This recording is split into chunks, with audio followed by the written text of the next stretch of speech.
40-এর কোঠায় পা রেখেছে প্রায় মুকুন্দবাবুর বয়স। আয়নার সামনে দাঁড়ালে নিজের চেহারা দেখে মাঝে মাঝে নিজেই চমকে ওঠেন।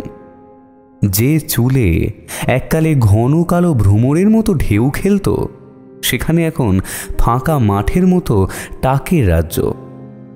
যে চিবুকে একসময় তারুণ্যের দৃঢ়তা ছিল, সেখানে এখন ক্লান্তির ছাপ আর ত্বকের আলগা ভাঁজ। যৌবনের সেই উদ্দামতা এখন যেন এক দূর অতীতের স্বপ্ন। গ্রামের নাম ভবানীপুর। এককালে তার পূর্বপুরুষদের দাপটে এই অঞ্চলের মাটি কাঁপত।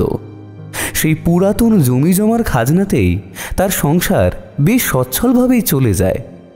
বাড়িটাও গ্রামের মধ্যে সবচেয়ে পুরানো, কিন্তু ঐতিহ্যের ছোঁয়ায় তা আজও মাথা উঁচু করে দাঁড়িয়ে আছে। জীবনের সব কিছুই প্রায় হাতের মুঠোয়, কিন্তু একটা গভীর অতৃপ্তি তার বুকের মধ্যে দীর্ঘশ্বাস হয়ে জমা হয়ে আছে। সেই অতৃপ্তিটা তার একাকিত্ব। এক সময় তার বিধবা মা যখন বারবার বলতেন, খোকা, এবার একটু সংসারী হ বাবা, একটা বউ নিয়ে আয়, তখন মুকুন্দবাবুর চোখে ছিল অন্য স্বপ্ন। রক্তে তখন তার যৌবনের আগুন, মন তখন দেশ ও দশের সেবায় উৎসর্গীকৃত। মায়ের কথা কানে যেত না, বরং মনে মনে প্রতিজ্ঞা করেছিলেন জীবনভর ব্রহ্মচর্য পালন করবেন, দেশের জন্য, গ্রামের মানুষের জন্য নিজেকে বিলিয়ে দেবেন। তারুণ্যের সেই একরোখা জেদের কাছে মায়ের সব অনুরোধই ব্যর্থ হয়ে যেত। মা শেষ বয়সে হতাশ হয়ে হাল ছেড়ে দিয়েছিলেন।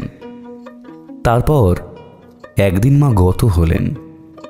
মুকুন্দবাবু সত্যি একা হয়ে গেলেন। ভরা বাড়িটা হঠাৎই যেন খাঁ খাঁ করতে শুরু করল। পুরনো আসবাব, নিস্তব্ধ ঘর আর নিঝুম বারান্দা সবকিছুই তাকে মনে করিয়ে দিতে লাগলো তার একাকিত্বের করুণ সুর। দিন যত গড়াতে লাগলো, ততই তার মনে হতে লাগলো তারুণ্যের সেই জেদটা হয়তো ভুল ছিল। দেশের সেবা হয়তো হয়েছে, কিন্তু জীবনটা রয়ে গেছে অপূর্ণ। বার্ধক্য নয়, কিন্তু বয়স বাড়ার সঙ্গে সঙ্গে অসহনীয় অসহায়তা তাকে গ্রাস করতে থাকে। তিনি বুঝতে পারেন এই শূন্যতাকে আর কিছুতেই পূরণ করা সম্ভব নয়, শুধুমাত্র একজন সঙ্গিনী ছাড়া। কিন্তু ততদিনে অনেক দেরি হয়ে গেছে। যৌবনের উজ্জ্বলতা ফিকে হয়ে এসেছে, মুখের চামড়ায় পড়েছে ভাঁজ, মাথার কপাল চওড়া হয়ে গেছে। এককালে যেখানে অবিবাহিত যুবকদের ভিড় লেগেই থাকত, এখন তার নাম উঠলে মানুষ নাক কুঁচকে হাসে। ভবানীপুরের মুকুন্দবাবু, আরে বাবা, উনি তো যৌবন পার করে এসেছেন। লোকজনের এই রকম ফিসফাস কানে এলেই তার বুকটা হু হু করে উঠত। মনে হতো তারুণ্যের সেই ভুল সিদ্ধান্তের জন্য তিনি যেন এক কঠিন শাস্তি ভোগ করছেন। অবশেষে এক দীর্ঘ প্রতীক্ষার পর এক শুভাকাঙ্ক্ষীর মাধ্যমে খবর এলো। ভবানীপুর থেকে মাইলখানেক দূরের পটলডাঙ্গা গ্রামে এক পাত্রী আছে, নাম চন্দনা। বয়সটাও ওই মুকুন্দবাবুর মতোই কিছুটা বেশি, প্রায় 28 বছর। তবে মুকুন্দবাবুর তাতে কোনো আপত্তি ছিল না। তিনি তো আর কচি খোকা নন যে তরুণী স্ত্রীর প্রত্যাশা করবেন। তার মনে তখন শুধুমাত্র একটা সঙ্গিনীর আশা, যে এই বিশাল বাড়ির শূন্যতাটুকু ভরে দেবে। বয়স কোনো বাধা নয়, তিনি শুধু একটি আশ্রয় খুঁজছিলেন। ভালো দিন দেখে একজন বয়স্ক বন্ধুকে সঙ্গে নিয়ে তিনি পটলডাঙ্গার দিকে রওনা হলেন। গন্তব্যে পৌঁছতে পৌঁছতে পড়ন্ত বিকেল। গ্রামের কাঁচা পথ ধরে চলতে চলতে তার মনটা এক অদ্ভুত অনুভূতিতে ভরে উঠল। দীর্ঘদিনের একাকিত্ব শেষ হওয়ার যেন একটা ক্ষীণ আশা তার মনকে দোলা দিল।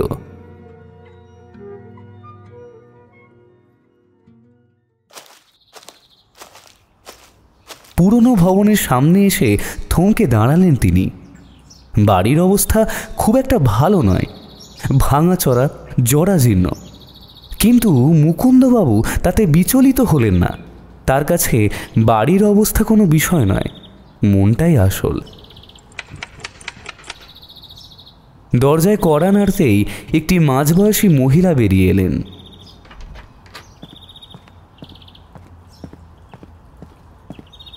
তার মুখের হাসি মুকুন্দবাবুকে আসক্ত করল। তিনি ভিতরে প্রবেশ করলেন। প্রথম দেখাতেই চন্দনাকে মুকুন্দবাবুর বেশ পছন্দ হলো। শান্ত, লাজুক স্বভাবের মেয়েটি, তার চোখে যেন এক বিষণ্ণতা। মুকুন্দবাবু মনে মনে ভাবলেন, এই বিষণ্ণতা হয়তো তার একাকিত্বের মতোই এক গভীর অতৃপ্তি থেকে এসেছে। তিনি ভাবলেন, হয়তো দুজনের অতৃপ্তির গল্প এক হয়ে নতুন এক জীবনের সূচনা করবে। চন্দনার বাবা মাও মুকুন্দবাবুকে দেখে খুব খুশি হলেন। তার সচ্ছলতা এবং ভালো বাড়ির কথা শুনে তারা স্বস্তির নিঃশ্বাস ফেললেন। মুকুন্দবাবু বুঝতে পারলেন তাদের মনেও হয়তো মেয়ের ভবিষ্যৎ নিয়ে একটা চিন্তা ছিল। দীর্ঘ আলোচনার পর বিয়ের দিন ধার্য হলো। মুকুন্দবাবু এক বুক আশা নিয়ে ভবানীপুরে ফিরে এলেন। অবশেষে বিয়ে হলো মুকুন্দবাবুর। যথাসময়ে বিবাহ সম্পন্ন হলো। সমস্ত লোকলৌকিকতার শেষে রাত যখন গভীর, মুকুন্দবাবু তার ফুলশয্যার ঘরে প্রবেশ করলেন। সারাটা দিন ধরে একরাশ উত্তেজনা আর চাপা উদ্বেগে তার মন ভরেছিল। এইবার তিনি এক নতুন জীবনের মুখোমুখি।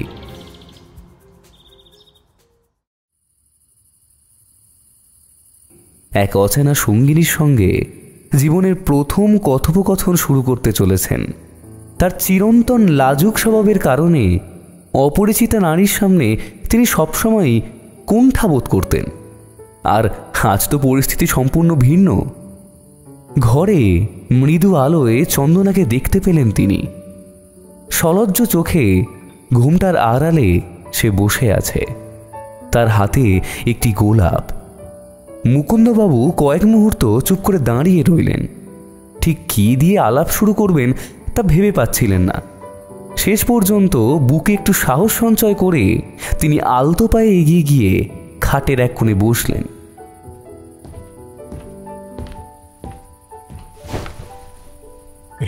বলছি, তুমি বোধ হয় খুবই ক্লান্ত, তাই না? মুকুন্দবাবুর গলাটা একটু কেঁপে গেল। চন্দনা মৃদু হেসে মাথা নাড়ল। তার এই লাজুক হাসিটুকু মুকুন্দবাবুর বুকে কিছুটা স্বস্তি এনে দিল। তিনি আবার চেষ্টা করলেন। ভবানীপুর গ্রামটা তোমার কেমন লাগলো বলো? পটলডাঙ্গার মতো অতটা জমজমাট নয়, কিন্তু আমাদের গ্রামটা বেশ শান্ত। চন্দনা এবার একটু মাথা তুলে মুকুন্দবাবুর দিকে তাকালো। তার চোখে তখন এক গভীর বিষণ্ণতার ছায়া। সে ধীরে ধীরে বলল, তোমাকে একটা কথা বলা হয়নি। এই একটা বাক্যে মুকুন্দবাবুর বুকে ধুকপুকানি শুরু হয়ে গেল। তার দীর্ঘদিনের অবিবাহিত জীবনের সমস্ত ভয়, কুণ্ঠা আর অনিশ্চয়তা যেন এক মুহূর্তে ফিরে এলো। এই বুঝি চন্দনা বলবে যে সে এই বিয়েতে খুশি নয়, বা তার পরিবারের চাপে সে এই সম্পর্কে এসেছে। হয়তো সে বলবে সে তার মতো বয়স্ক একজন মানুষের সঙ্গে থাকতে পারবে না। তার সারা শরীর দিয়ে এক হিম শীতল স্রোত বয়ে গেল। মুখের সমস্ত রক্ত যেন নেমে গেছে। মুকুন্দবাবু তার হাতের তালু দিয়ে কপালের ঘাম মুছলেন। তিনি ভয়ে ভয়ে জিজ্ঞেস করলেন, হ্যাঁ হ্যাঁ, বলো না, কি কথা? তার গলা দিয়ে শব্দ বের হচ্ছিল না। মনে হচ্ছিল যেন কেউ তার গলা টিপে ধরেছে। চন্দনা তার বিষণ্ণ চোখ দুটি মুকুন্দবাবুর দিকে স্থির করে রেখে বললেন, আমি একাই আসিনি কিন্তু। এই কথার মানে মুকুন্দবাবু বুঝতে পারলেন না। মানে আমি ঠিক বুঝলাম না। তার কপালে গভীর ভাঁজ পড়ল। চন্দনা এবার কোনো ভূমিকা না করে সরাসরি উত্তর দিল। মানে আমার সাথে আমার ওনারা আছেন। মুকুন্দবাবু হতাশভাবে জানতে চাইলেন, কে আছে? তোমার বাবা মা কি সঙ্গে এসেছেন? এই রকম একটা হাস্যকর প্রশ্ন করতে গিয়ে তিনি নিজেই লজ্জিত হলেন, কিন্তু তার অস্থির মন অন্য কিছু ভাবতে পারছিল না। হঠাৎ চন্দনার মিষ্টি কণ্ঠস্বরটা অদ্ভুতভাবে পাল্টে গেল। গলায় কেমন একটা বাজখাই আওয়াজ, যা কোনো নারীর কেন কোনো পুরুষের হতে পারে না। একটা খ্যাক খ্যাক হাসি হেসে সে বলল, আমি নরেন মাঝি। হারামজাদা, লজ্জা করে না? সন্ধ্যাকে বিয়ে করে নিলে? তোর মতো হার মজ্জাদ লোক তো দেখিনি। মুকুন্দবাবু চমকে উঠলেন। তার বুকটা ভয়ে দুরু দুরু করে উঠল। তিনি যেন নিজের কানকে বিশ্বাস করতে পারছিলেন না। এইমাত্র যে মেয়েটির সঙ্গে তিনি কথা বলছিলেন, তার গলা এমন বাজ খাই, খড়খড়ে আর কর্কশ কিভাবে হতে পারে? তিনি কয়েক পা পিছিয়ে গেলেন, খাটের এক কোণে প্রায় গুটিয়ে বসলেন। তার সারা শরীর ঘামে ভিজে গেছে, যেন হঠাৎ করেই শীতাতপ নিয়ন্ত্রিত ঘরটা এক হিমশীতল আতঙ্কের হিমঘরে পরিণত হয়েছে। তার মুখে কোনো শব্দ নেই, শুধু অস্ফুটে তিনি জিজ্ঞাসা করলেন, মানে? চন্দনা এবার মুহূর্তের মধ্যে তার মিষ্টি লাজুক কণ্ঠে আবার ফিরে এলো। তার চোখে তখন আগের মতোই গভীর বিষণ্ণতা। সে নিচু গলায় বলল, আমিও ঠিক জানি না কি হচ্ছে, তবে এই সমস্ত ঘটনা 3 দিন আগে থেকে শুরু হয়েছে। মুকুন্দবাবু চন্দনাকে বললেন, তুমি ভয় পেও না, কি হয়েছে সেসব আমাকে খুলে বলো তুমি। তারপর চন্দনা নিজের ঘটনা বলতে শুরু করল। সেদিন যেদিন আমাদের বিয়ের কথা পাকা হয়েছিল, ঠিক তার 3 দিন আগের কথা। চন্দনা ভয়ে কাঁপতে কাঁপতে বলতে শুরু করল। মুকুন্দবাবু তার পাশে বসে মন দিয়ে শুনছেন। তার চোখে এখন ভয় নয়, গভীর উদ্বেগ। চন্দনার চোখে তখন এক ভয়ঙ্কর স্মৃতি, যা তাকে ভিতর থেকে কুড়ে কুড়ে খাচ্ছে। কিন্তু সেই স্মৃতিগুলোকে সে যেন কত অনায়াসেই ভালোভাবে বলে চলেছে। আমার অভ্যাস ছিল রোজ ভোরে ঘুম থেকে উঠে বাগানে টাটকা ফুল দিয়ে মালা গাঁথা, তারপর সেই মালা দিয়ে ঠাকুরের পুজো করা। সেই দিনও আমি খুব ভোরে উঠেছিলাম। পূর্ব আকাশে তখনও সূর্য ওঠেনি, আবছা আলোয় চারিদিক ঢাকা। চন্দনা একটা দীর্ঘশ্বাস ফেলে বলল, আমি সেদিন আমাদের বাগানের সব থেকে সুন্দর ফুলগুলো তুলেছিলাম। জুঁই, চামেলি, বেলি সব তুলে আমি মালা গাঁথছিলাম। মালা গাঁথা হয়ে গেলে আমি ঘটিতে জল আনতে আমাদের বাড়ির কাছে নদীর ঘাটে গেলাম। আমাদের নদীর ঘাটটা খুব সুন্দর, কিন্তু একটু পিছল। সেদিন আমি ঘাটের পিছল পাড়ে পা হড়কে পড়ে গিয়েছিলাম, আর আমার হাত থেকে ঘটিটা টুপ করে জলে পড়ে গিয়েছিল। আমি তখন তাড়াতাড়ি জলে নেমে ঘটিটা কুড়িয়ে আনতে গেলাম। নদীর জল তখন আমার হাঁটুর ওপর পর্যন্ত। আমি ঘটিটা কুড়িয়ে আনতে গিয়েছি, হঠাৎ মনে হলো জলের ভিতর থেকে কিছু একটা আমাকে টেনে ধরছে। মনে হলো হাজার হাজার হাত আমাকে টেনে জলের গভীরে নিয়ে যাচ্ছে। আমি তখন জলের গভীরে চলে গেলাম, আর আমার মনে হলো যেন কি আমাকে জলের তলায় আটকে রেখে আমার দম বন্ধ করে মারার চেষ্টা করছে। আমি তখন নিজেকে বাঁচাতে চেষ্টা করছিলাম, কিন্তু পারছিলাম না। আমার শরীরটা অসাড় হয়ে যাচ্ছিল, আর আমার মনে হচ্ছিল যেন আমার প্রাণটা বেরিয়ে যাচ্ছে। চন্দনা ভয়ে মুকুন্দবাবুর হাতটা ধরে ফেলল। তার হাত তখন বরফের মতো ঠান্ডা। মুকুন্দবাবু তার হাতটা ধরে তাকে আশ্বস্ত করলেন। আমি তখন জ্ঞান হারিয়ে ফেলেছিলাম। যখন আমার জ্ঞান ফিরল, তখন দেখি যে আমি আমাদের বাড়ির বিছানায় শুয়ে আছি। আমার মাথার সামনে আমার বাবা মা বসে আছেন। তাদের মুখে তখন গভীর উদ্বেগ। আমি তাদের কথোপকথন থেকে বুঝতে পারছিলাম যে তারা আমার জন্য কতটা চিন্তিত। চন্দনার মা তখন তাকে বকাবকি করছিলেন। ও মা, সকালবেলায় তোকে কতবার বারণ করেছি ঘাটে একা একা যাস না, আর যদি যাসও তাহলে কাউকে সঙ্গে নিয়ে যাবি। যদি তোর কিছু একটা হয়ে যেত তাহলে আমাদের কি হতো বলতো? বাবা তখন বললেন, হ্যাঁ হ্যাঁ, তোর মা তো ঠিকই বলছে। তুই তো আর বাচ্চা মেয়ে নোস, তোর তো বুদ্ধি আছে নাকি?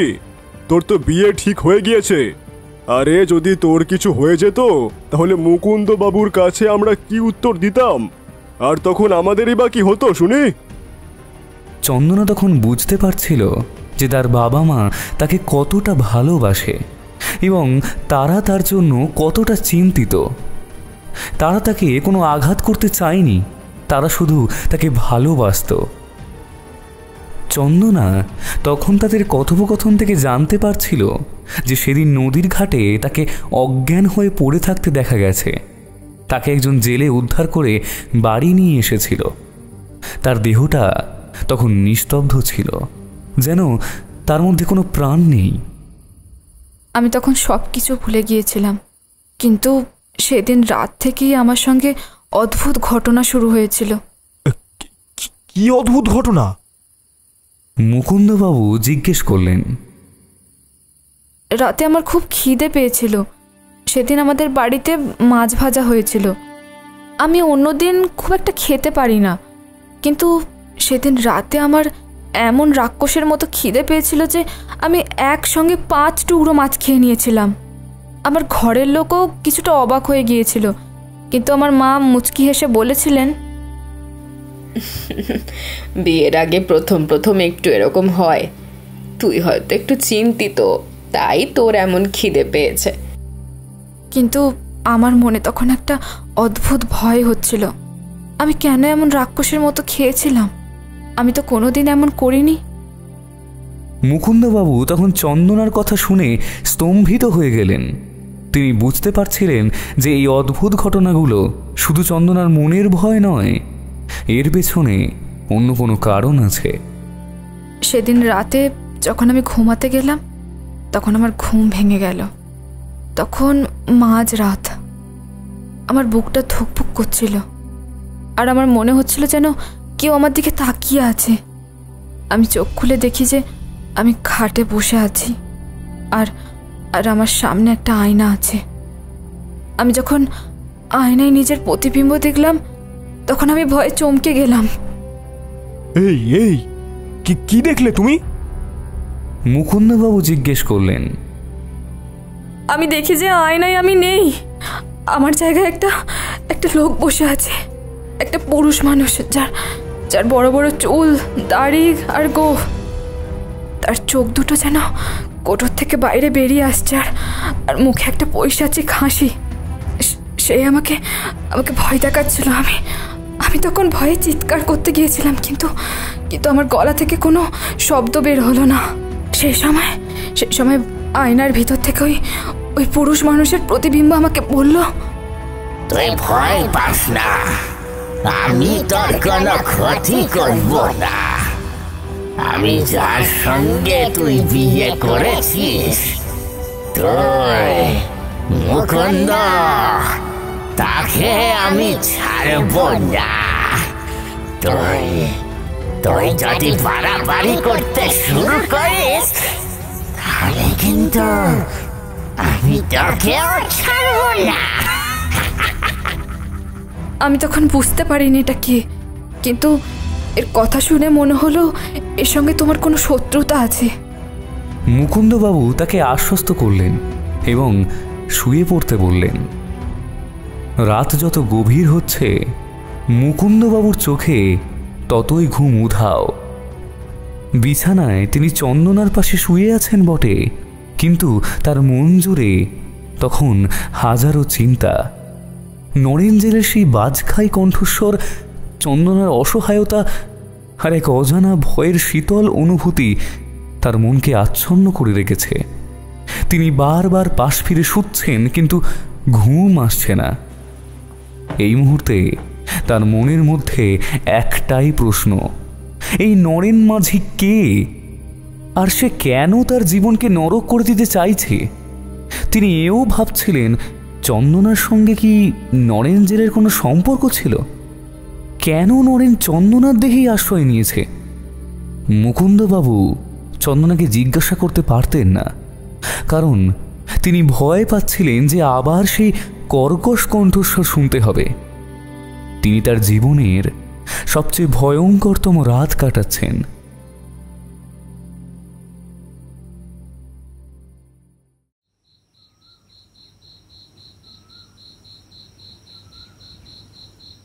পরের দিন সকাল হতেই মুকুন্দবাবু ঘুম থেকে উঠলেন। তার চোখে তখন গভীর ক্লান্তি আর মুখে একরাশ উদ্বেগ। তিনি চন্দনাকে দেখলেন, সে তখন নিশ্চিন্তে ঘুমোচ্ছে। তার মুখে তখন কোনো ভয়ের চিহ্ন নেই, কোনো বিভীষিকাও নেই।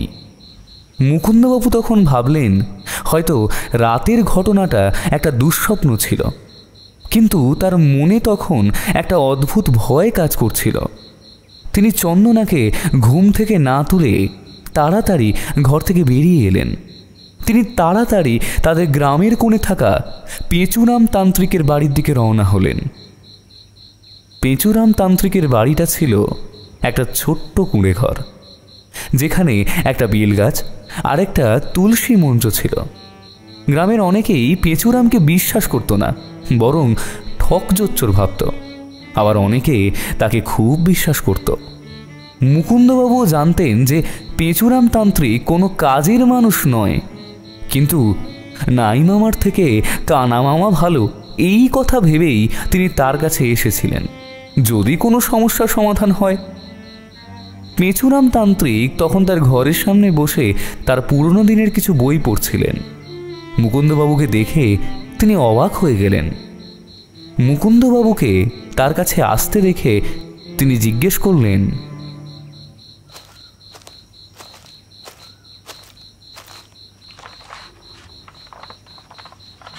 কি ব্যাপার মুকুন্দবাবু? আপনার তো বিয়ে হয়ে গেছে, এখন এখানে কেন এসেছেন? মুকুন্দবাবু তখন তাকে সমস্ত ঘটনাটা খুলে বললেন। নরেন জেলের প্রেতাত্মা চন্দনার অস্বাভাবিক আচরণ আর তার নিজের মনের ভয় সব শুনে পেঁচুরাম তান্ত্রিকের মুখটা গম্ভীর হয়ে গেল। তিনি মুকুন্দবাবুকে আশ্বস্ত করলেন, ঠিক আছে ঠিক আছে, চিন্তা করবেন না মুকুন্দবাবু, এরকম হাজার হাজার ভূতকে আমি জব্দ করেছি, একেও আমি জব্দ করে দেব। তিনি আরও বললেন যে দুপুরবেলায় তিনি তাদের বাড়িতে আসবেন, যখন লোকজন কম থাকবে। মুকুন্দবাবু কিছুটা স্বস্তি পেয়ে পেঁচুরাম তান্ত্রিককে নিয়ে তার বাড়িতে ফিরে এলেন।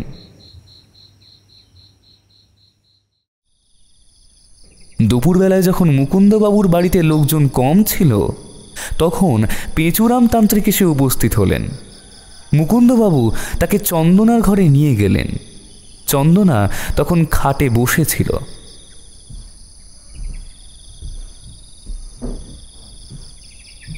পেঁচুরাম তান্ত্রিককে দেখে সে তার ঘোমটাটা টেনে নিল। মুকুন্দবাবু চন্দনাকে বললেন, আহা, ভয় পেও না, আমিও এখানে তোমার সঙ্গে তো দাঁড়িয়ে রয়েছি। ইনি এখানকার খুব বড় একটা তান্ত্রিক, ইনি তোমাকে ওই নরেন মাঝির ভূত থেকে নিশ্চয়ই বাঁচাবেন। পেঁচুরাম তান্ত্রিক তখন জোরে জোরে কিছু মন্ত্র পড়তে শুরু করলেন। ওম ব্রিং ব্রিং ওয়াং বিং ওয়াং স্বাহা, ওম ব্রিং ব্রিং বিং ওয়াং মিং ওয়াং স্বাহা।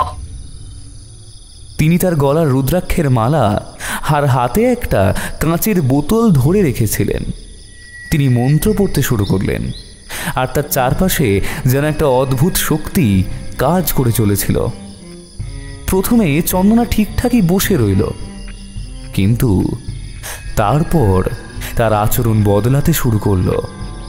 তার মুখটা ধীরে ধীরে বিকৃত হতে শুরু করলো, আর তার চোখ দুটো যেন কোঠর থেকে বাইরে বেরিয়ে আসছিল। মুকুন্দবাবু বুঝতে পারছিলেন যে নরেন জেলের প্রেতাত্মা আবার চন্দনার দেহে প্রবেশ করেছে। খ্যাক খ্যাক করে হেসে উঠল নরেন। কোন বাদরকে ধরে এনেছিস? এই লোক আমাকে তাড়াবে? নরেনের কণ্ঠস্বর শুনে পেঁচুরাম তান্ত্রিক কিছুটা ঘাবড়ে গেলেন। এই ভূতটা তার আগের ভূতদের মতো নয়, এই ভূতটা অনেক বেশি শক্তিশালী। কিন্তু পেঁচুরাম তার সাহস হারালেন না। তিনি বললেন, এই তুই চিনিস না আমাকে? হ্যাঁ, তোর মতো কত ভূতকে আমি বোতলে ভরে রেখেছি জানিস? এই কথা বলে পেঁচুরাম তান্ত্রিক তার হাতে থাকা কাঁচের বোতলটা চন্দনার দিকে এগিয়ে ধরলেন। কিন্তু সঙ্গে সঙ্গে চন্দনা তার হাত থেকে বোতলটা কেড়ে নিয়ে পেঁচুরাম তান্ত্রিকের মাথায় ঠুকে ভেঙে দিল। পেঁচুরাম তখন, ও বাবারে, ও মা গো, বাবা গো, ও বাবারে বলে লাফিয়ে উঠলেন। যন্ত্রণায় নিজের মাথা চেপে ধরলেন। তারপর চন্দনা তাকে এক হাতে তুলে জানালা দিয়ে বাইরে বার করে দেয়। দোতলার ঘরের জানলা থেকে পেঁচুরামকে ঝুলিয়ে রেখে দেয়। পেঁচুরাম তখন বাচ্চাদের মতো হাউমাউ করে কাঁদতে কাঁদতে বলে, ওকে আমাকে ছেড়ে দাও, ছেড়ে দাও, আমাকে আমাকে ফেলো না এখান থেকে। ফেললে ফেললে আমার একটাও হাড় আস্ত থাকবে না গো।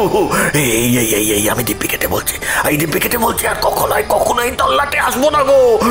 আমাকে ছেড়ে দাও, আমাকে ছেড়ে দাও। 2 নম্বরই কাজ, লোক ঠকানোর কাজ। আমি আমি ছেড়ে দেবো, আমি সব ছেড়ে দেবো। আমাকে ছেড়ে দাও, আমাকে ছেড়ে দাও। এই এই দিব্যি কেটে বলছি, আমাকে ছেড়ে দাও, ছেড়ে দাও। চন্দনা তখন আবার নরেনের মতো গম্ভীর গলায় বলল, ঠিক আছে, তোকে ছেড়ে দিলাম। এই বলে চন্দনা পেঁচুরামকে এক হাতে দূরে ছুঁড়ে ফেলে দিল। পেঁচুরাম সামনের একটা আম গাছের ডালে গিয়ে পড়লেন। তার হাত মুখ ছিলে গেল। তিনি কোনো মতে গাছ থেকে নেমে ছুটে পালিয়ে গেলেন। তার মুখ থেকে তখন একটাও শব্দ বের হচ্ছিল না। মুকুন্দবাবু তখন চন্দনার দিকে তাকিয়েছিলেন। তার চোখে তখন শুধুই আতঙ্ক। চন্দনার দেহটা তখন আবার স্বাভাবিক হয়ে গিয়েছিল। তার সারা শরীর থরথর করে কাঁপছিল। তার হৃদয়ে এক তীব্র আতঙ্ক। তিনি দেওয়ালের গায়ে এলিয়ে দাঁড়িয়ে আছেন। তার চোখ তখন চন্দনার দিকে, যে এখন আবার স্বাভাবিক হয়ে গেছে। কিন্তু মুকুন্দবাবুর মনে তখন এক গভীর ভয়। তিনি ভয় পাচ্ছিলেন যে আবার সেই কর্কশ কণ্ঠস্বর শুনতে হবে।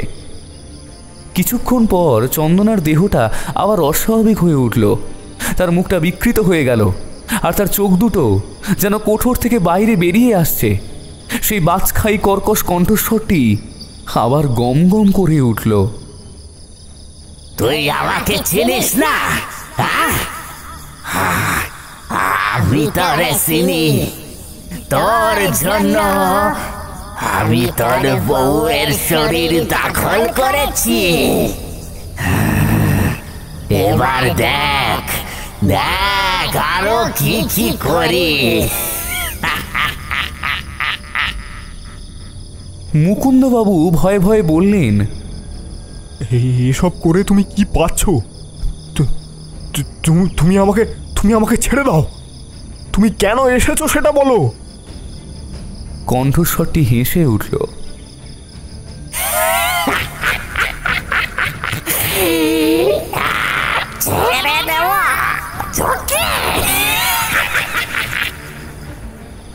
হাসিটা ছিল ভয়ঙ্কর আর অশুভ। এই কথা বলে চন্দনা সামনের একটা লণ্ঠন মুকুন্দবাবুর দিকে ছুঁড়ে মারল। মুকুন্দবাবু সময় মতো সরে যেতে পারলেন না, আর লণ্ঠনটা এসে তার মাথায় আঘাত করল। গল গল করে রক্ত পড়তে শুরু করলো তার কপাল থেকে।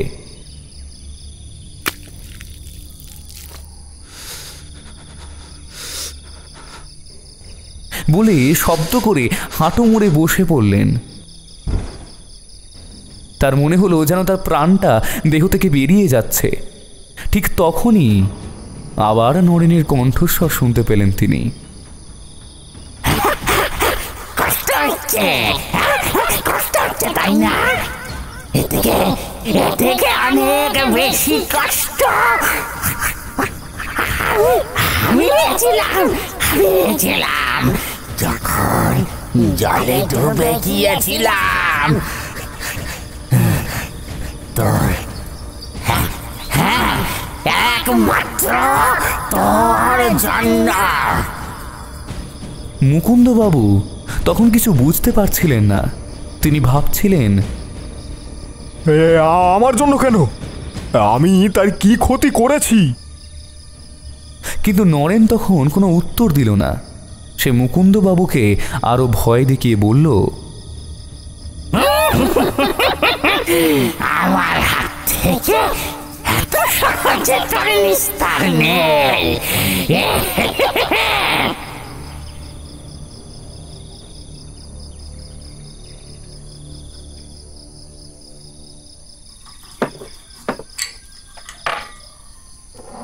দুপুরে খাবারের সময় চন্দনা রান্নাঘরে আসলো।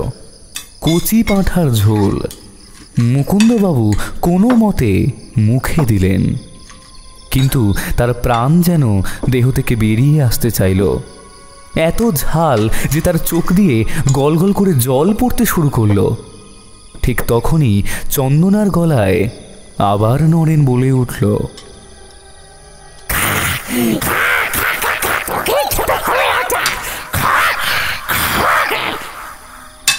মুকুন্দবাবু তখন খেতে পারছিলেন না। তার চোখে জল, আর মুখে তখন ঝালের কারণে কোনো শব্দ বের হচ্ছিল না। নরেন তখন হেসে উঠল,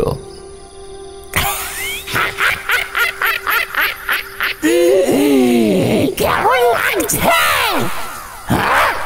কেমন লাগছে? এটা সবে শুরু। রোজ তোকে এভাবে অল্প অল্প করে কষ্ট দিয়ে মারব। মুকুন্দবাবু তখন উঠে গেলেন। তিনি আর খেতে পারছিলেন না। তিনি তখন রান্নাঘরের দিকে গেলেন। তিনি ভাবছিলেন যে চন্দনাকে জিজ্ঞাসা করবেন যে সে এত ঝাল কেন দিয়েছে, কিন্তু তিনি তখন ভয় পাচ্ছিলেন। তিনি ভয় পাচ্ছিলেন যে নরেন আবার চন্দনার দেহে প্রবেশ করবে।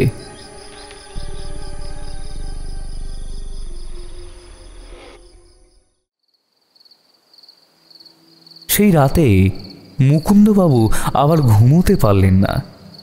তিনি তখন চন্দনার ঘরে গেলেন। চন্দনা তখন ঘুমাচ্ছিল। তিনি তার পাশে বসলেন।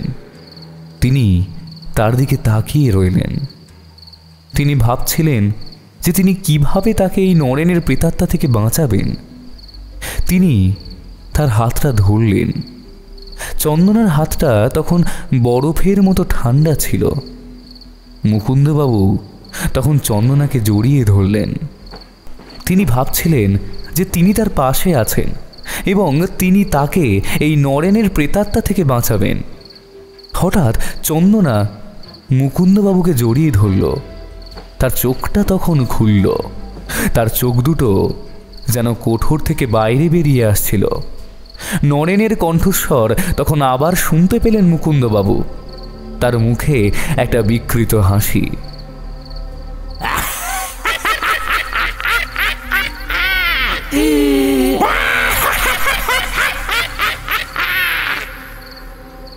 মুকুন্দবাবু তখন ভয় পেয়ে গেলেন। তিনি চন্দনাকে ছেড়ে দিলেন। তিনি তখন ঘর থেকে বাইরে চলে গেলেন। তিনি তখন বারান্দায় দাঁড়িয়ে রইলেন। আকাশের দিকে তাকিয়েছিলেন তিনি। আকাশে তখন চাঁদ ছিল না, ছিল শুধু তারা। মুকুন্দবাবু তখন ভাবছিলেন যে তিনি কি করবেন। মুকুন্দবাবু তখন সিঁড়ির দিকে গেলেন। তিনি ভাবছিলেন যে তিনি কোথায় যাবেন। তিনি সিঁড়ি দিয়ে নিচে নামছিলেন। হঠাৎ চন্দনা তার সামনে এসে দাঁড়ালো। তার মুখে তখন নরেনের হাসি। কোথায় যাচ্ছিস? মুকুন্দবাবু ভয় পেয়ে গেলেন। তিনি তখন পিছিয়ে গেলেন। চন্দনা তখন মুকুন্দবাবুকে বলল, কোথায়? মুকুন্দবাবু ভয় পেয়ে বললেন, আমি নিচে যাচ্ছি। নরেন হেসে বলল, নিচে যাচ্ছিস? নিচে তবে। এই কথা বলে চন্দনা মুকুন্দবাবুর পায়ে একটা ল্যাং মারল। মুকুন্দবাবু তখন সিঁড়ি থেকে পড়ে গেলেন। তিনি তখন মাথা চেপে ধরলেন, তার সারা শরীর ব্যথা করছিল। তিনি তখন ভয়ে ভয়ে বললেন, তুমি কেন এমন করছো? নরেন তখন হেসে উঠল।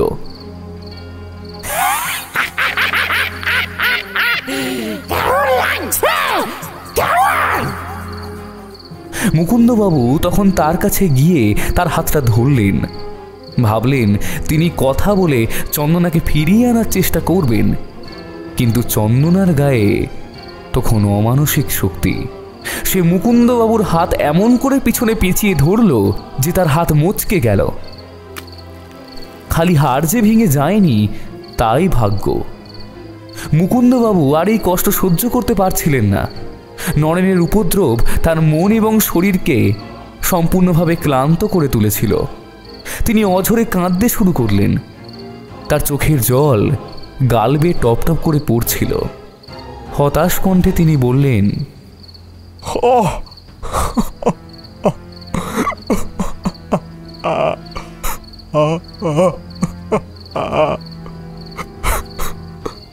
আমাকে রোজ এরকম ভাবে অল্প করে কষ্ট দিয়ে মারার দরকার নেই। এক কাজ করো না, এক কাজ করো, বরং বরং এখনই মেরে ফেলো আমাকে। তবে চন্দনাকে কিছু করো না তুমি, ওর তো কোনো দোষ নেই। তোমার শত্রুতা তো আমার সঙ্গে। আমাকে মারো না, আমাকে মেরে ফেলো। মুকুন্দবাবুর এই কাতর আবেদন শুনে চন্দনার শরীরের মধ্যে থাকা নরেনের কণ্ঠস্বর কিছুটা নরম হলো। সে বলল, তোকে আমি ছেড়ে দিতে পারি, কিন্তু এক শর্তে। মুকুন্দবাবু তৎক্ষণাৎ তার চোখের জল মুছে উঠে দাঁড়ালেন। বলো, কি শর্ত? আমি সব শর্তে রাজি আছি। তার চোখে তখন এক নতুন আশা, এক নতুন জীবনের আলো। নরেন বলল, রামহরিপুর গ্রামে আমার বউ ছেলে থাকে, তাদের দেখাশোনার জন্য কেউ নেই। তাদের খুব টাকার অভাব, ঘরের চাল ফুটো হয়ে গেছে, খাবার জন্য এক দানাও আনাজ নেই। তুই যদি তাদের সাহায্য করিস তাহলে আমি তোকে ছেড়ে দেব। মুকুন্দবাবুর মুখে এক ঝলক হাসি ফুটল। তিনি এক কথায় রাজি হয়ে গেলেন। তিনি বললেন, নিশ্চয়ই নিশ্চয়ই, কেন সাহায্য করব না আমি? তার মন তখন এক অদ্ভুত প্রশান্তিতে ভরে গেল। তিনি জানতেন না যে তার এই সম্মতি তাকে কত বড় শান্তি দেবে। তবে আমার একটা প্রশ্ন আছে। মুকুন্দবাবু জিজ্ঞেস করলেন, তুমি আমাকে বললে যে তোমার এই পরিণতির জন্য নাকি আমি দায়ী, কিন্তু আমার তো একদমই মনে নেই যে আমি কখন তোমার কি ক্ষতি করেছি। আমি তো বরং তোমাকে চিনি পর্যন্ত না। নরেনের কণ্ঠে এতদিন ধরে জমে থাকা রাগ আর ঘৃণা এবার কিছুটা নরম হলো। তার গলার স্বরও কিছুটা পাল্টে গেল। সে বলল, তুই পুরোপুরি দোষী নস। আজ থেকে 5 মাস আগের কথা, তুই তোর মায়ের বাৎসরিকের জন্য মহাভোজনের আয়োজন করেছিলিস। তার জন্য মাছ, মাংস, এলাহি খাবার দাবারের আয়োজন হয়েছিল। মুকুন্দবাবুর হঠাৎ মনে পড়ল সেই দিনের কথা। তিনি বললেন, হ্যাঁ হ্যাঁ হ্যাঁ, আমার মনে আছে। আমার সেই সময় মাছ কম পড়ে গিয়েছিল। নরেন বলল, হ্যাঁ ঠিক বলেছিস, মাছ কম পড়ে গিয়েছিল। তখন আমি রামহরিপুরে নৌকা চালাই, আবার মাছও ধরতে পারি।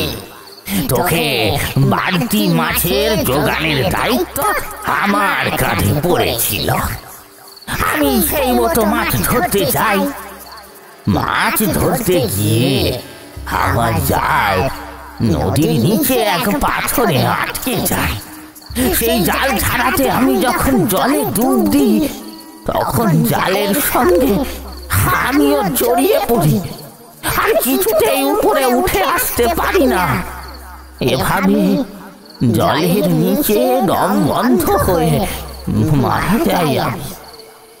তারপর থেকে ভূত হয়ে আমার বাড়ির বাইরে পুরনো বেলগাছটাতেই থাকি। নিজের বউ ছেলের উপর নজর রাখি, তাদের যাতে কোনো অসুবিধা না হয় তা দেখি। আমি ছাড়া তাদের আর কেউ ছিল না, কিন্তু শেষ কদিন তাদের অবস্থা প্রচন্ড খারাপ। অভাবে সংসারে খাওয়ার জন্য দুটো অন্ন নেই। এই সব কিছু দেখে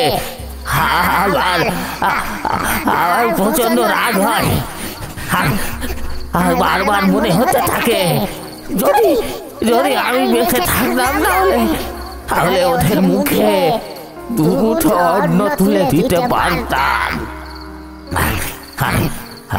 আর তখন রাগ হয় তোর উপর, যে তোর জন্যই মাছ ধরতে গিয়ে আমি মারা গেলাম। তাই আমি খুব রেগে তোর অবস্থির শরীর দখল করে তোকে অতিষ্ঠ করে তুলি। মুকুন্দবাবু সঙ্গে সঙ্গে আফসোস করে বললেন, আমি সত্যি এত কিছু জানতাম না যে। আরে জানলে তো আমি আগেই তোমায় সাহায্য করতাম। তো তুমি নিশ্চিন্তে থেকো, তোমার স্ত্রী আর সন্তানের দায়িত্ব এবার আমার। তাদের কোনো দিনও খাওয়া পড়ার অভাব আমি হতে দেব না। নরেন সঙ্গে সঙ্গে নরম হয়ে খুশি হয়ে গেল। সে বলল, তুই সত্যি বলছিস? তাদের খাওয়া পড়ার অভাব হবে না? তাহলে আমারও কোনো চিন্তা নেই, আমি নিশ্চিন্তে এই পৃথিবী ছাড়তে পারি। মুকুন্দবাবু তখনই কথা দিলেন যে তাদের আর কখনো কোনো অসুবিধা হবে না।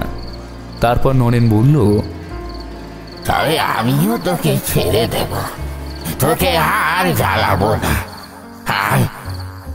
আর তোর স্ত্রীর দেহ ছেড়ে চলে যাব।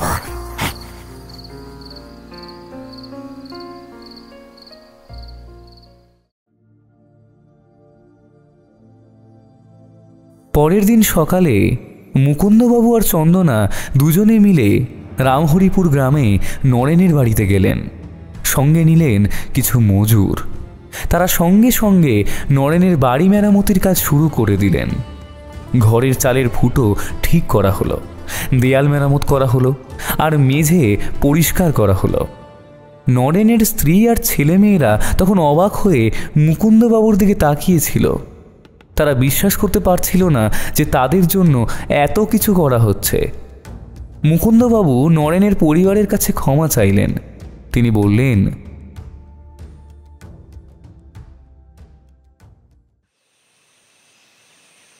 আমি তোমাদের এই ক্ষতির জন্য খুবই দুঃখিত। আমি সত্যি জানতাম না, আমি জানতাম না যে আমার এই সব কারণে নরেন এভাবে মারা গিয়েছে। কিন্তু আমি কথা দিচ্ছি তোমাদের আর কোনো দিনও কোনো কিছুর অভাব হবে না। নরেনের স্ত্রী তখন মুকুন্দবাবুর পায়ের কাছে বসে কাঁদতে লাগলেন।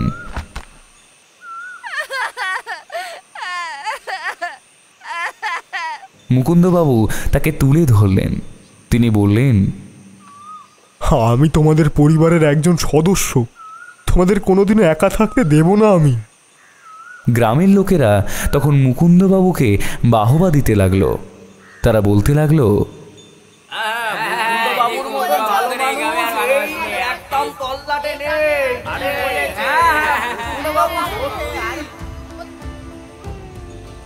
চন্দনা তখন মুকুন্দবাবুর দিকে লজ্জিত মুখে গর্বের হাসি নিয়ে তাকিয়েছিল। তার মনে তখন এক অদ্ভুত শান্তি। সে বুঝতে পারছিল যে তার স্বামী তাকে কতটা ভালোবাসে। এইসব কিছুর মাঝে মুকুন্দবাবু খেয়াল করলেন সামনের বেলগাছটার দিকে। বেলগাছের পাতার ফাঁক থেকে একজোড়া চোখ তার দিকে তাকিয়ে রয়েছে আর মিটমিট করে হাসছে। মুকুন্দবাবু তখন বুঝলেন নরেন তার কথা রেখেছে, সে চন্দনাকে ছেড়ে চলে গেছে। কিন্তু সে মুকুন্দবাবুকে ভুলতে পারেনি। সে দূর থেকে মুকুন্দবাবুর দিকে তাকিয়ে মিটিমিটি হাসছিল, যেন তাকে আশীর্বাদ করছিল। মুকুন্দবাবু তখন নরেনের দিকে তাকিয়ে হাসলেন। তিনি জানতেন যে নরেন তার কথা রেখেছে আর সে এখন শান্তিতে আছে।